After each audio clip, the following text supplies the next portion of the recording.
I'm going to ask you about how the president talks about inflation. So 2 times over the past 2 weeks, the president said inflation was 9% when he came into office. Is the president misleading Americans on that, or does he just not realize that inflation was 1.4%?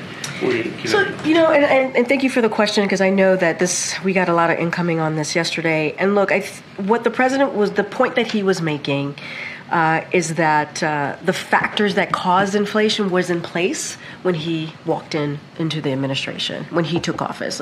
As you know, the pandemic caused inflation around the world to be by disrupting our economy and breaking our supply chains. As you know, we had to act quickly on dealing with the supply chain. He put together a task force. You saw the president do that. We're still seeing inflation above normal levels, despite everything the administration and the Fed is doing.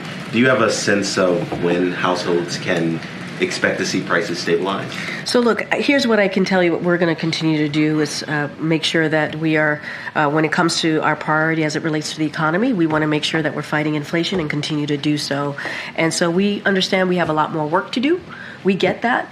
But I would state that inflation is down more than 60%, with the lowest core inflation in 3 years, and grocery prices fell over the last 3 months. Wages are up more than the prices over the last year. On the border, can you give us any update on the president's thinking on that executive order that you folks are said to be considering?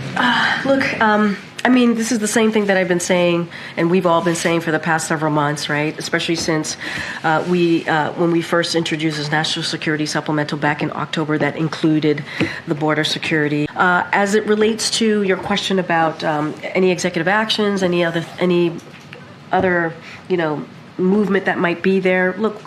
As you just said in your question to me, we're always looking at potential actions that we can take, but we are going to continue to push Congress to move on this. We believe that it could happen.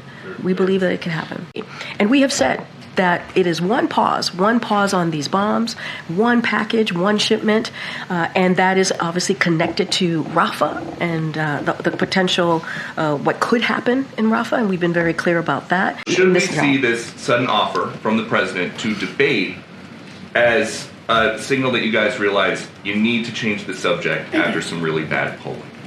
We had a back and forth on polling yesterday, and it just goes back to the core of what I said to you, which is, look, this is a president that has had a pretty successful legislative tenure in the first 3.5 years, and has delivered on many things that are popular to the American people.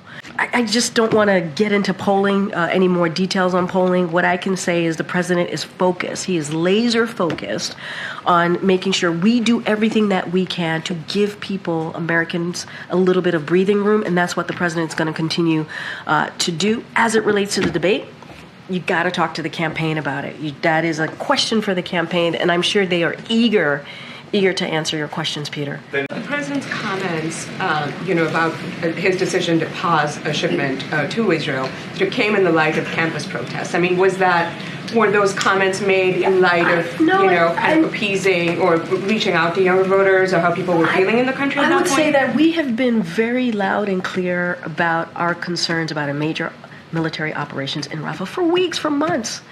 This is something that we have been talking about for some time now. So they're not connected. This is not about politics for this president. This is about the right thing to do.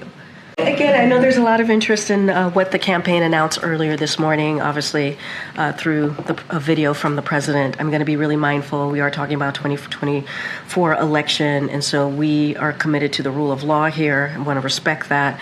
So anything specific related to that, obviously you're going to have to go to the campaign, as we've been pretty consistent here.